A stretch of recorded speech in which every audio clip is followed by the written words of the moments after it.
Сәлем достар, сендермен бірге Ерасыл.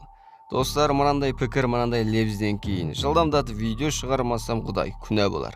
Сондықтан да бүгін мен ескі көрермендерге арнап видео дайындадым. Менің каналымда ең көп айтылған тақырып не? Хоррор және каннибализм. Мен айтқанға біртүрлі, бірақ десе де менің көрермендерім адам жегіштер жайлы фильмді жақсы көреді. Ал бүгін мен сіздерге тағы да каннибализм жайлы аңызға айналған фильмдердің бірі The Hills Have Eyes. Қазақшасы болғанда жоталардың да көзі бар, жоқ, таулардың да көзі бар, жоқ, жардың да көзі бар.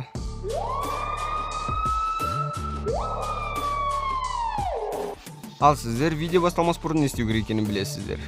Арнадан жаңадан болсаңыз міндетті түрде тіркеліңіз, ал видеоны ұнаса мына бас бармақты басып қоямыз. Ал ой пікірімізді міндетті түрде комментарияға қалдырамыз. Ал біз видеоны бастайық. Фильм түсініктеме берумен басталады. 2 жыл бұрын ақштың Невада шөлейтінде бір отбасы теріс жолға түсіп сектор 16 аймағында өлтірілген екен. Білеміз, оларды өлтірген ядролық мутацияға түскен біздің каннибал сұлулар.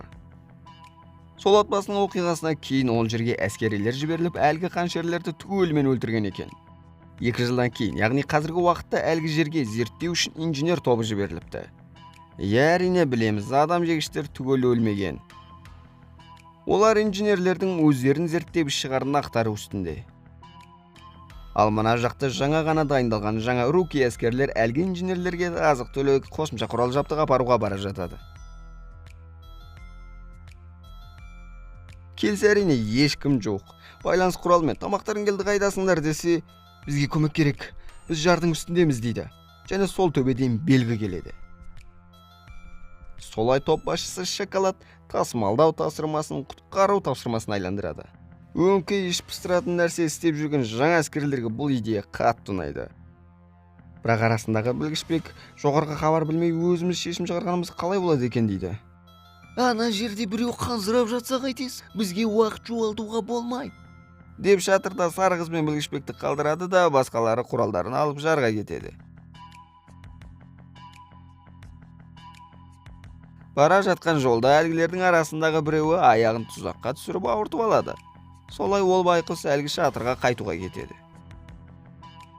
Сол кезде білгішбек дәретханада өз шаруаларымен отырса, дәретханадан біреудің қолы шығып келеді. Сөйтсе, онысы әлгі инженерлердің біреу екен. Ол байқұсты әлгі адам жегіштер боққа тығып кетіпті. Білгішбек пен сары қыз дер кезінде көмек көрсетуге тырысқанымен, бірақ адам жегіштер оның жай ғана емес, денесін тілгілеп дәретханаға салған. Сондықтан денесіндегі жараларға нәжістен инфекция жұғып, бейшара сол жерден кетеді. Білгішбек бұл жерде бір сұмдықтың болып жатқанын сезіп, әлгілерге байланысқа шығайын десе, жаңа ғана істеп тұрған құралы істемей қалады. Және осы жерден кететін жалғыз заты машиналары өртеніп кетеді. Оны кім өртегенін білеміз. Білгішбек осы жерде қалып басқаларын күтейік десе, сары қыз, жоқ, мен оларға барып өзім айтуым керек деп секеңдеп жүгіріп кетіп қалады.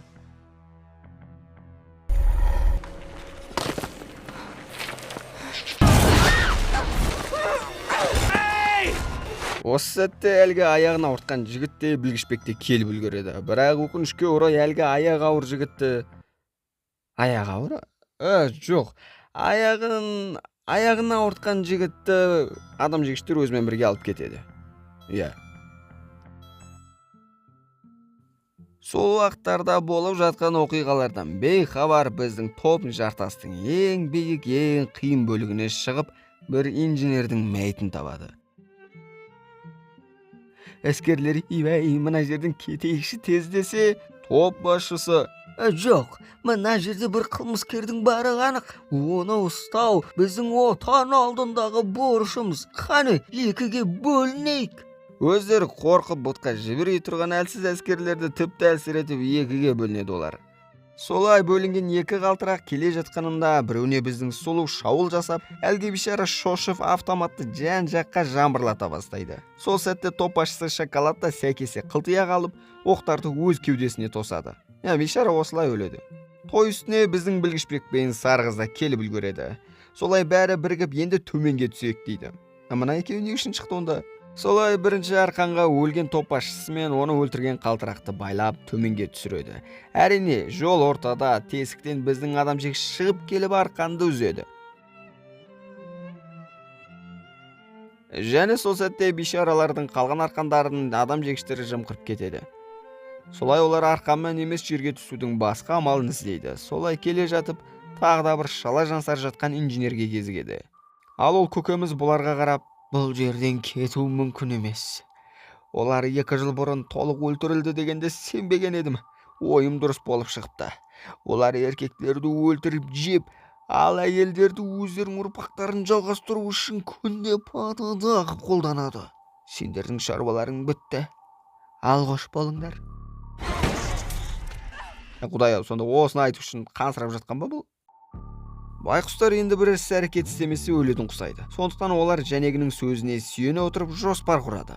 Арасындағы 2 қызды аңға қойған жем сияқты отырғызып, қалғандары тығылады. Үші бұл жоспар іске асып, бір сұлу көкеміз қыздарға тап бере бергенде олар шығып келіп атады. Сөйтіп оны өлтіреді.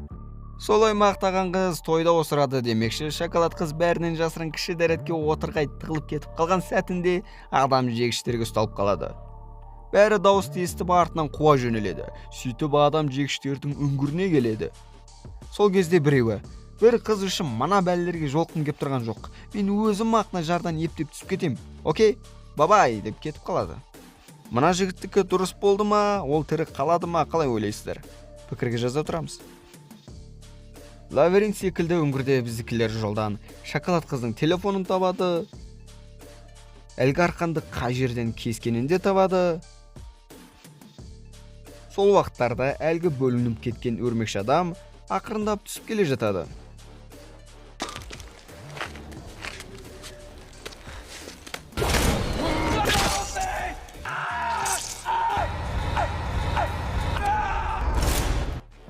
Ал үңгірде жүргендер 2-ге бөлініп қалады. Өйткені сары қыз бен білгішбек байқамай бір тесікке түсіп кетеді. Әрине, сол жерден адам жегіш оларға шабуыл жасайды. Оғы бітсе де әйтеу 2 жақтап жүріп әгіні өлтіреді. Бірақ тағы бір адам жегіш келіп оларды өлтірудің азақ алдында қалғанында, оларды бір адам жегіш құтқарады. Бұлардың арасында жақсылар бар екен. Және бөлініп қалған екеуі білгішбек пен сары қызды тауып қосылады. Солай 4 көзі түгел болып, мейірімді адам жегіштің артынан еріп шығар жол іздейді. Ол көкеміз шығар жолға келе ме десек, адам жегіштердің адам етін сақтайтын жерін әкпеледі. Білмеймін, ағаларының коллекциясын көрсетіп жүр ме екен? Мәйт сақтайтын жерге келгеніне сәйкес арасындағы біреуі бағанадан бері алған жарақатын жасырып келіп, осы жерге келгенде өле қалады. Ал біреуі бұл жерден жарылғыш динамит тауып ала қалады. Сол сәтте шоколад қыздың айқайлаған дауысы шыға қалады. Білгішбек пен сары қыз дауысқа бақыт ала қалады. Ал қалған біреуі мына жерді жарып шығамын деп отыра қалады. Айқай-қой. Солай дауыспен іздеп сары қыз бен білгішбек әлгі шоколад қызды төсекте байланып тұрған жерінен табады. Оны босата бергенінде әрине адам жегіш шығып келіп быдыш-тыдыш ойыны басталады.